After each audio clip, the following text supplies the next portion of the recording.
J'espère que vous allez bien. Je suis content de passer ce moment Bible ouverte avec vous. Je ne sais pas comment vous avez vécu votre confinement ou déconfinement. En tout cas, pour ceux qui ont à peu près mon âge, eh bien, on doit continuer à rester très prudent avec les gestes barrières. Beaucoup disent que le confinement aura permis de s'arrêter pour prendre plus de temps avec Dieu. C'est sans doute vrai. Mais je dois vous dire que pour moi, le confinement aura été l'occasion de prendre davantage conscience de la réalité du péché qui est inscrit au fond de moi, de ma dépravité, comme disent certains théologiens. Je comprends ce que Paul voulait dire quand il disait « Malheureux être humain que je suis, qui me délivrera du corps de cette mort ?» Il disait ça en Romains 7, 24, vous connaissez ce texte. Parce qu'en fait, pendant cette période de confinement, j'ai découvert des réactions de mon cœur qui me font honte. D'ailleurs, c'est une question. Qu'est-ce que vous en pensez?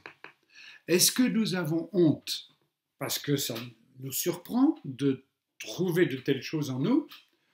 Ou est-ce que nous avons honte à cause de notre relation avec Dieu, face à notre péché? Honte vis-à-vis de nous-mêmes ou honte vis-à-vis de Dieu? Déçu ou mal à l'aise? Ou vraiment conviction que notre péché est insupportable pour Dieu? Je pense que ce n'est pas toujours aussi clair. Je vais prendre un exemple. Je vois dans mon cœur des réactions vis-à-vis de certaines personnes. Soit ces personnes m'énervent toujours, soit je suis en réaction contre elles parce que j'ai un sujet pour les rejeter. Enfin, je pense que ça vous arrive pas à vous, hein, Ou alors je classe les personnes, je dis ah oui, c'est là, oui, c'est lui. Et en fait, je suis très attristé de trouver ça dans mon cœur. Et ce qui m'amène à être triste, c'est que je me rends compte que je suis loin d'être semblable à Jésus-Christ. Du coup, pendant le confinement, j'ai fait une liste de ces personnes que je classe trop vite, que je rejette. Et j'ai commencé à prier pour elles, à prier que Dieu les bénisse et prier que mon cœur change. Actuellement, je suis en train de lire un livre que je vous encourage. C'est un livre de Dallas Willard, c'est un auteur que j'ai découvert et c'est le deuxième ouvrage que je lis. Dallas Willard, c'est un genre de C.S. Lewis. Si vous voulez aller plus loin, je vous conseille de lire ce livre qui s'intitule le Grand Complot aux éditions Excelsis. Le Grand Complot divin aux éditions Excelsis. Si vous commencez ce livre, ne vous laissez pas décourager. Le premier chapitre est particulièrement difficile, mais après, c'est très très intéressant. Et justement, j'ai lu à propos de nos réactions qui ne sont pas à la ressemblance de Christ. J'ai lu un article de Dallas Willard où il écrit, c'est lui qui parle, « Il y a quelque temps, je me suis rendu compte que je n'aimais pas mes voisins. Ils étaient, à tout point de vue, des gens dangereux et même désagréables. Des anciens motards qui gagnaient leur vie en vendant de la drogue. Ils n'avaient jamais fait de mal à ma famille. Mais le trafic constant de ces personnes achetant de la drogue, dont certains s'asseyaient dans la cour pour se shooter, a commencé à user ma patience. Un jour, alors que je les observais, en me laissant aller à mon irritation, le Seigneur m'a aidé à comprendre que je n'avais pas vraiment d'amour pour eux. Qu'après avoir souffert d'eux pendant plusieurs années, je serais secrètement heureux s'ils mouraient pour que nous puissions simplement nous débarrasser d'eux. J'ai réalisé à quel point je me souciais peu de presque toutes les personnes avec lesquelles j'avais affaire durant ma journée, même lorsque je faisais des affaires religieuses. Et j'ai dû admettre que jamais je n'avais cherché sincèrement à être possédé par ce genre d'amour de Dieu pour être semblable à Jésus-Christ. Et maintenant, dit Willard, il était temps de chercher cet amour pour être semblable à Jésus-Christ. Et c'est le thème de ma méditation de ce matin. Est-il possible d'être semblable à Jésus-Christ? Pouvons-nous posséder le caractère de Christ? Dieu nous a montré tellement d'amour, un amour sincère envers nous qui ne tient pas compte de qui nous sommes. Il est toujours bienveillant, même quand nous sommes ingrats. Il continue à nous aimer, même quand nous ne le méritons pas. Jésus s'est montré miséricordieux, pour nous. Il nous a pardonné. Il n'attend rien en retour. Son pardon est total. Que dit la Bible? Colossiens 3,12. Ainsi donc, en tant qu'être choisi par Dieu, saint et bien-aimé, revêtez-vous de sentiments de compassion, de bonté, d'humilité, de douceur et de patience. Nous avons été choisis par Dieu. Nous devons donc être revêtus de Christ. Avoir pour tous les hommes et les femmes qui nous entourent des sentiments de bonté, de douceur, de compassion. Être capable de les supporter même quand ils ne sont pas supportables. Donc, nous ne devrions pas être, en ayant revêtu Christ, en réaction contre ceux qui nous entourent, y compris dans l'Église. Aïe, aïe, aïe. Enfin, moi je suis loin de ça, je vous l'avoue. Et Paul ajoute à ce propos que le Dieu de la persévérance et le Dieu de la consolation vous donne d'avoir les mêmes sentiments les uns envers les autres, selon Jésus-Christ. Romains 5, 15. Les mêmes sentiments que ceux qui étaient en Jésus-Christ. Lui qui a pardonné ses bourreaux, alors même qu'il était suspendu à la croix. Et puis, pour renforcer, j'allais presque dire, notre écart entre Jésus et ce que je sens dans mon cœur, il y a en plus tous les témoignages, comme ceux de Corrie ten Boom, que nous admirons, des chrétiens qui, eux, ont été capables de pardonner comme Jésus les a pardonnés, qui ont été capables d'aimer comme Jésus a aimé. Et ça, eh bien franchement, ça ne me rend pas fier, et ça ne nous rend pas fiers. Alors j'ai plusieurs questions. Comment Dieu s'y prend-il pour nous rendre semblables à Jésus-Christ? Est-ce que nous y sommes pour quelque chose? Comment faire ou qu'est-ce qui va développer ces qualités de Christ en nous? La première chose que souligne Dallas Willard et sur laquelle j'aimerais revenir, c'est que la réalité du ciel doit influencer nos vies. Nous sommes disciples de Jésus-Christ, ça veut dire littéralement des étudiants de Jésus. Donc notre objectif, c'est d'apprendre à lui ressembler. Nous avons commencé par lui faire confiance et recevoir son amour alors même que nous nous savions pécheurs. Mais notre confiance en lui nous a conduits vers une confiance plus grande pour Jésus. Sa foi était enracinée dans le ciel. Il savait qu'il venait du ciel. Il prêchait la bonne nouvelle du royaume des cieux. Dès le début, sa vision était claire. Voici ce qu'on lit en Matthieu 4, 17. Dès ce moment, Jésus commença à prêcher et à dire « Changez d'attitude, car le royaume des cieux est proche. » Et le mot « cieux » est profondément significatif.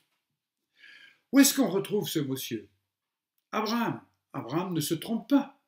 Lorsque Dieu lui a promis une descendance, il prie dans Genèse 24, « Éternel, le Dieu du ciel, qui m'a fait quitter ma famille et ma patrie, qui m'a parlé et qui m'a juré, je donnerai ce pays à ta descendance. » Dieu du ciel. Dieu du ciel. Cela signifie pour le peuple d'Israël qu'on peut être en relation directe avec Dieu et qu'il exerce sa suprématie sur tout ce qui nous concerne. Le Dieu du ciel, c'est lui qui veille, c'est lui qui nous parle, c'est lui qui nous connaît. 1 Pierre 3, 2. Car les yeux du Seigneur sont sur les justes et ses oreilles attentives à leurs prières. Le Dieu du ciel, le Seigneur qui est venu du ciel sur la terre. Donc Jésus était soucieux de transmettre à ses disciples cette réalité de la domination du ciel qui sous-tendait toute sa vie. Rappelez-vous, un exemple. Lorsqu'il a envoyé les 12 pour leur première mission, il leur a dit que c'était comme envoyer des brebis au milieu des loups. Drôle de n'est-ce pas? Pourtant, Jésus place un accent très très fort sur sa suffisance. J'ai envie de dire sur la suprématie du céleste sur le terrestre. Qu'est-ce qu'il dit? Ne vend-on pas 2 moineaux pour une petite pièce? Cependant, pas un ne tombe par terre sans l'accord de votre Père. Même vos cheveux sont tous comptés. N'ayez pas peur, vous valez beaucoup plus que des moineaux. Et toute la question est là. Qu'est-ce qui nous dirige? Qu'est-ce qui me dirige? Le terrestre ou le céleste? Dallas Willard souligne « Vivre sous la gouvernance du ciel nous libère et nous donne le pouvoir d'aimer comme Dieu aime. Mais en dehors de la sécurité et de la suffisance de la règle du ciel, nous sommes trop effrayés et trop en colère pour aimer vraiment les autres ou nous-mêmes.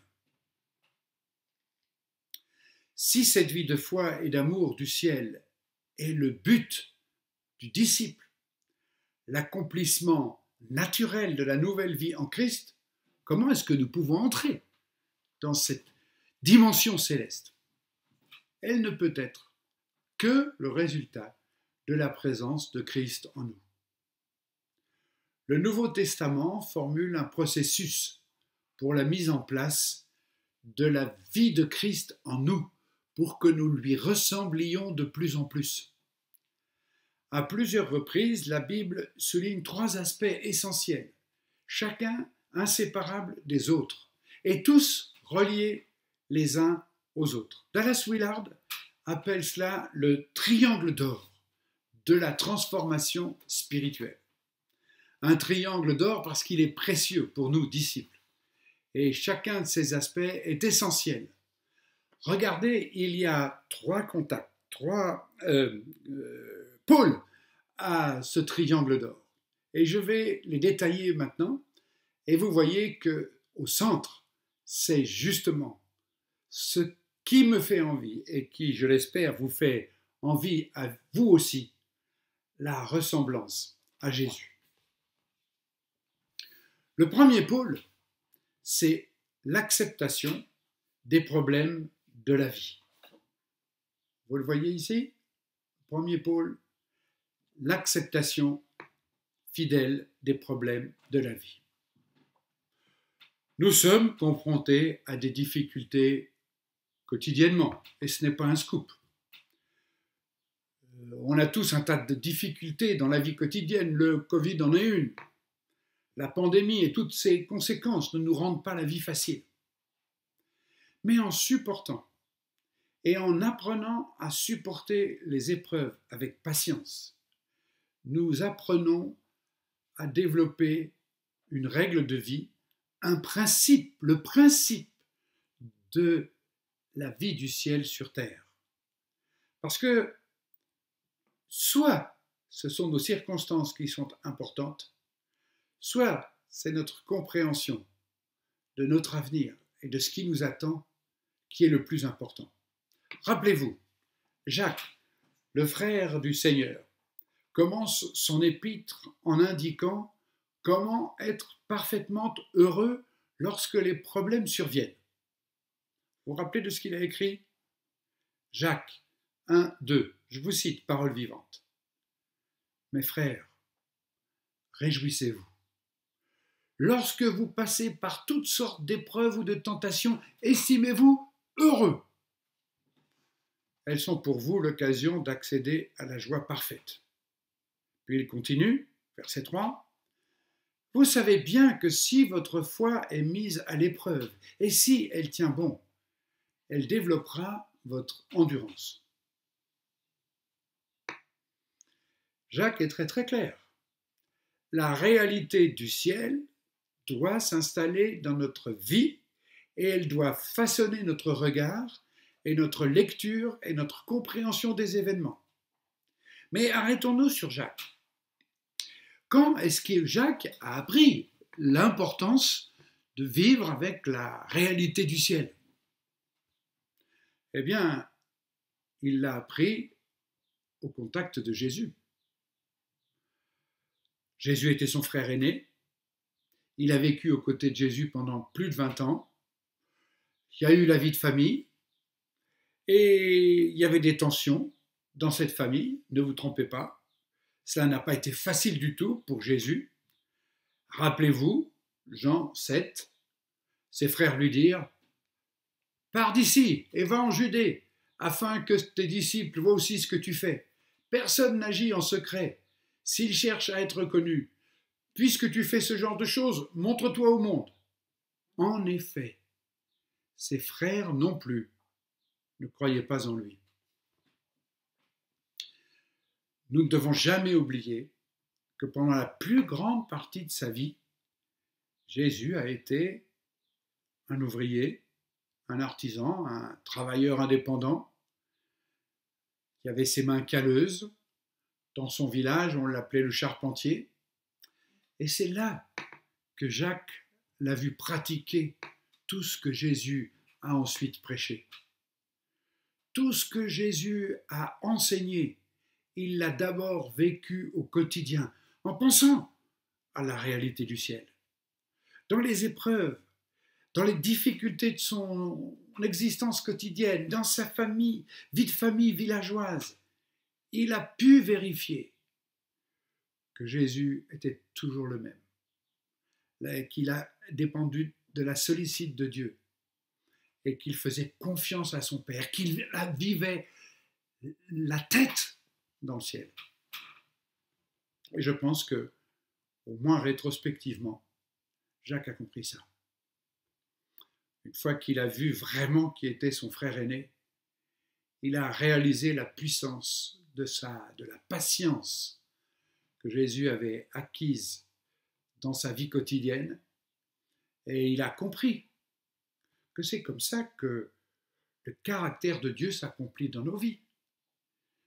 En nous invitant à accepter fidèlement les événements, même difficiles dans notre vie, Jacques nous montre comment nous pouvons devenir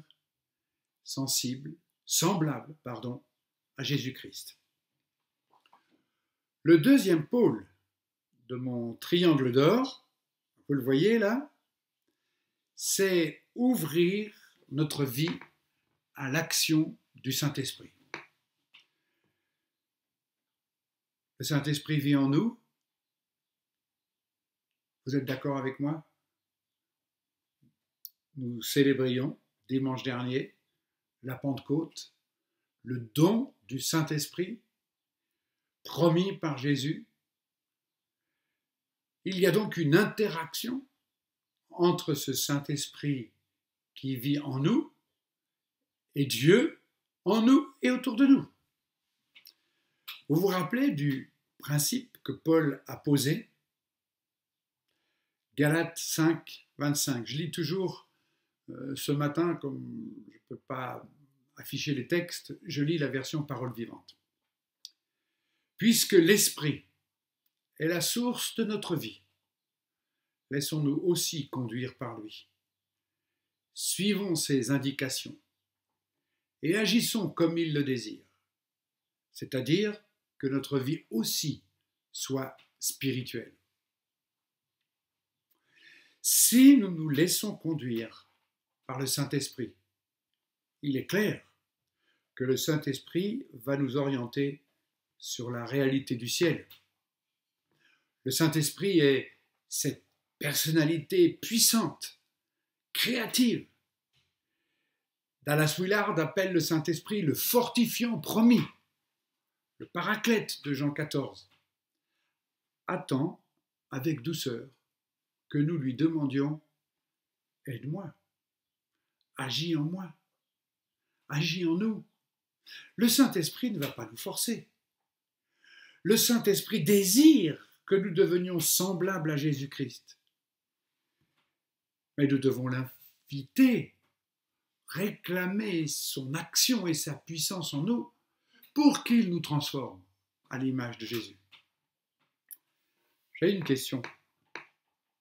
Qu'est-ce que vous avez demandé dans les derniers temps au Saint-Esprit dans votre temps de silence personnel, dans votre prière? Qu'avez-vous demandé au Saint-Esprit? Lui avez-vous demandé de vous rendre patient? Lui avez-vous demandé l'amour pour vos voisins ou pour ce collègue ou ce patron difficile à vivre?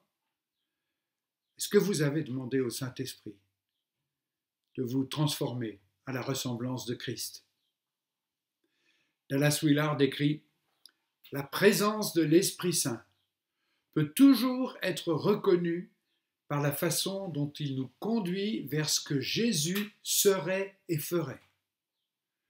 Lorsque nous faisons intérieurement l'expérience de la douceur céleste et de la puissance de la vie, l'amour, la joie, la paix que Jésus a connue, c'est l'œuvre de l'Esprit en nous. Extérieurement, la vie de l'Esprit se manifeste de deux façons. Les dons de l'Esprit nous permettent d'accomplir des fonctions spécifiques, comme le service, l'hospitalité, la générosité, la conduite du culte, dont les effets dépassent clairement ceux de ce que nous sommes vraiment. Ces dons servent le dessein de Dieu parmi son peuple, mais ne signifient pas forcément quel est l'état de notre cœur. Les fruits de l'Esprit, par contre, c'est la deuxième manifestation de l'Esprit en nous. Les fruits de l'Esprit donnent un reflet de notre caractère transformé. Lorsque nos attitudes et dispositions plus profondes ressemblent à celles de Jésus, c'est parce que nous avons appris et laissé le Saint-Esprit s'exprimer en nous. D'ailleurs, Paul s'est confessé. Il a dit « Si je continue à vivre, ce n'est plus mon ancien moi qui continue à vivre. C'est le Christ vivant qui agit et reproduit sa vie en moi. Le reste de mon existence sur terre est une vie vécue dans la foi au Fils de Dieu qui m'a aimé jusqu'à mourir pour moi à ma place. » Galates 2, 20. Et le résultat de la vie de Christ, de la vie de l'Esprit en lui, mais en nous, en toi, en moi, on les connaît tous. Galates 5, 22, 23. Amour, joie, paix, patience, bonté, fidélité, douceur, maîtrise de soi. Qu'est-ce que j'ai envie de voir ces fruits de l'Esprit dans ma propre vie? Les dons et les fruits de l'Esprit sont le résultat et non la réalité de la présence de l'Esprit dans notre vie. C'est notre interaction directe et personnelle avec le Christ par l'Esprit qui nous rend semblable à Christ. L'Esprit nous rend le Christ présent et nous attire vers sa ressemblance. C'est ce que dit Paul aux Corinthiens. Ainsi, nous sommes constamment transformés d'après son modèle pour lui ressembler davantage de jour en jour et en refléter une image toujours plus fidèle. Sa gloire devient progressivement la nôtre. Il ne saurait en être autrement, car celui qui agit en nous, c'est le Seigneur lui-même, par son esprit. 2 Corinthiens 3, 18. Et il y a un troisième pôle à ce triangle d'or qui va nous rendre conformes, ou qui va nous transformer à la ressemblance de Jésus. Ce troisième pôle, c'est celui de nos disciplines spirituelles. Il s'agit de ces activités intentionnelles que nous choisissons d'accomplir dans le but de nous rapprocher de Dieu, de son esprit.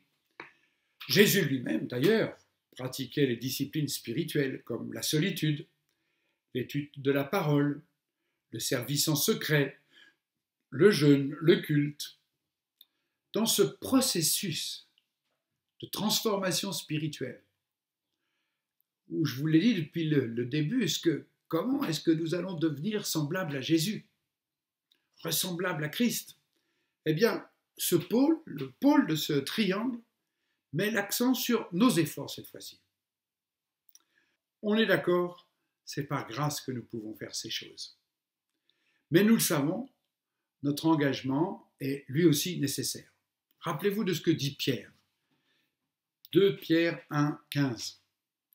Pour cette raison, faites de votre côté tous vos efforts pour développer votre foi, pour lui adjoindre l'énergie morale et lui faire produire une vie active et vertueuse. Que votre énergie morale s'accompagne de connaissances spirituelles. Et un peu plus loin, Pierre est très concret. Il dit, à la connaissance spirituelle, ajoutez la maîtrise de soi. À la maîtrise de soi, l'endurance dans l'épreuve. Tiens, ça nous ramène à notre premier point de notre triangle.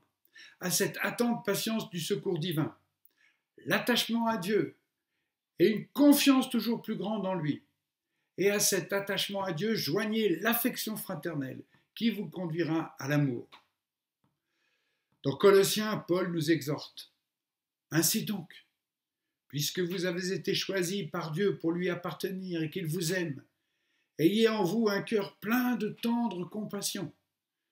C'est cela qui convient à des hommes que Dieu a mis à part. Revêtez-vous de bienveillance et d'humilité. Ayez bon caractère. Supportez-vous les uns les autres. Si vous avez quelque chose à reprocher à un autre, soyez toujours prêts à vous pardonner. À pardonner vos torts aussi généreusement que Christ vous a pardonné. Mais par-dessus tout cela, mettez la ceinture de l'amour, car l'amour liera ses vertus parfaitement ensemble et rendra votre communion indissoluble.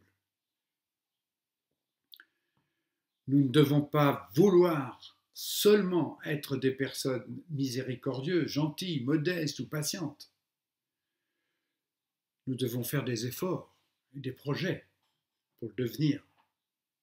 Nous devons découvrir ce qui empêche et favorise la miséricorde, la bonté et la patience dans nos âmes. Nous devons éliminer autant que possible les obstacles qui s'y opposent et remplacer soigneusement ce qui favorise la ressemblance à Christ. Ça nous amène aussi à la confession régulière de nos péchés, de nos torts vis-à-vis des autres, chaque fois que nous avons manqué. Comment allons-nous progresser intentionnellement à la ressemblance de Christ si nous ne sommes pas prêts à reconnaître nos torts, à confesser? Dallas Willard écrit « Beaucoup de personnes bien intentionnées, pour donner un exemple, ne peuvent pas réussir à être gentilles parce qu'elles sont trop pressées de faire les choses. La hâte, associée à l'inquiétude, à la peur et à la colère, C'est un ennemi mortel de la bonté, et donc de l'amour. Si c'est notre problème, une journée de retraite dans la solitude et le silence peut nous être d'un grand secours, où nous découvrirons que le monde survit même si nous sommes inactifs. Nous pourrions y méditer dans la prière pour voir clairement les dommages causés par notre méchanceté et les comparer honnêtement à ce que notre hâte nous apporte réellement, si tant est qu'elle nous apporte quelque chose. Nous en viendrons à comprendre que la hâte est en réalité basée sur l'orgueil, l'importance de soi, la peur et le manque de foi, et rarement sur la production de quoi que ce soit de vraiment valable pour quiconque.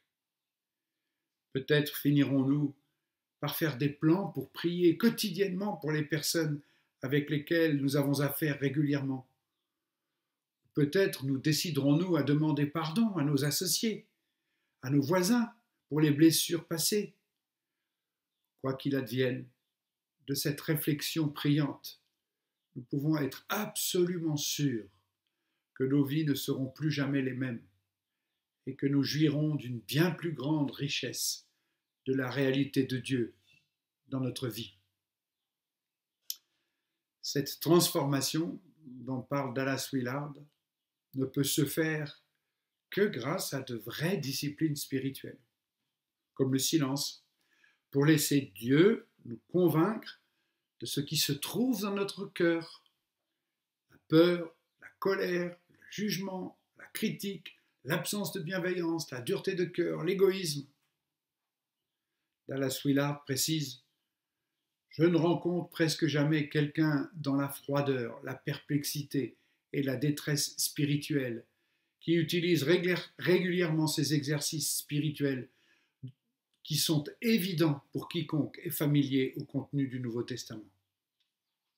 D'un point de vue pratique, je pense que nous devons toujours veiller à développer nos disciplines spirituelles.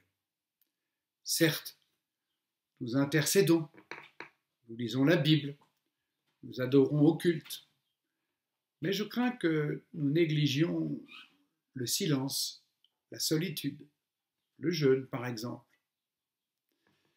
Quelle autre discipline pourrions-nous pratiquer pour devenir semblables à Christ? Puisque ce troisième pôle du triangle d'or dépend de notre participation. Voici ce que dit Linda Hoyer à ce sujet. Le silence n'est pas un but en soi.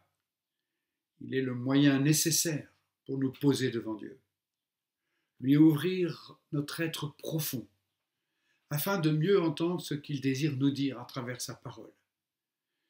Il est aussi nécessaire pour laisser cette parole entendue descendre en nous, se décanter, s'incarner en nous. Ainsi, le silence est au service de la parole de Dieu. J'aimerais conclure. Les trois côtés du triangle d'or de la transformation spirituelle à l'image de Christ pour devenir semblable à Christ vont ensemble. Aucun des trois ne nous donnera le cœur de Dieu ou ne nous donnera un cœur comme le cœur de Christ sans les deux autres. Et aucun ne peut prendre la place de l'autre. Chacun d'eux est relié aux autres et nous amènera, c'est sûr, à ressembler toujours davantage à Christ et à être centré sur sa volonté. Je voudrais vous rappeler cette déclaration de Philippiens que j'ai lue tout à l'heure. Mais je vais la relire parce que vous allez constater que ce texte réunit les trois pôles qui vont nous rendre semblables à Christ. Ainsi donc, puisque vous avez été choisis par Dieu pour lui appartenir et qu'il vous aime, ayez en vous un cœur plein de tendre compassion. C'est cela qui convient à des hommes que Dieu a mis à part. Revêtez-vous de bienveillance et d'humilité. Ayez bon caractère.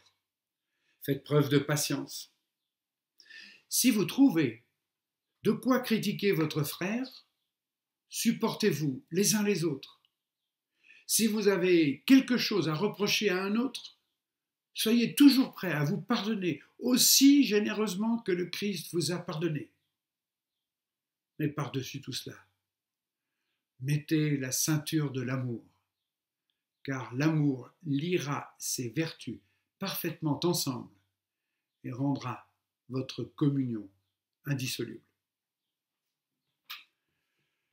Lorsque nous acceptons les événements de notre vie, les difficultés du moment comme du lieu où nous recevons la provision de Dieu, nous anticipons patiemment l'action de son esprit dans notre vie. Nous nous ouvrons aussi à l'action de son esprit par nos disciplines spirituelles. Ainsi, nous faisons de notre mieux pour trouver les moyens par lesquels notre moi intérieur peut être de plus en plus semblable à Jésus-Christ. C'est la voie d'un changement progressif, mais d'un changement radical, d'un changement suffisant pour répondre aux besoins du monde et préparer un peuple semblable à Christ. Que Dieu vous bénisse. Je vais prier. Seigneur, tu connais notre aspiration à chacun, à être semblable à toi, à te ressembler de plus en plus. Nous te remercions parce que tu nous montres une voie concrète et pratique. Nous voulons avoir ce regard vers les cieux, nous rendre compte que ce que nous vivons ici n'est pas le plus important et que nous pouvons vivre nos circonstances, la tête dans les étoiles, avec toi. Et que ainsi, nous apprenons à te ressembler. Merci pour le don du Saint-Esprit. Et nous voulons concrètement compter sur lui réclamer son aide pour nous transformer et nous rendre semblables à Jésus-Christ. Et je te prie que chacun d'entre nous soyons encouragés à développer nos disciplines spirituelles. Seigneur, s'il te plaît, fais-nous la grâce de te ressembler de plus en plus et de vivre les uns avec les autres et tous ensemble en Église, à l'image de Christ, pour ta gloire et pour que le monde puisse dire à ceux-ci, ils connaissent, ils reconnaîtront que nous sommes tes disciples, à l'amour que nous avons les uns pour les autres et à notre ressemblance à ton image. Nous te louons, nous te bénissons et nous te rendons grâce. Au nom de Jésus. Amen.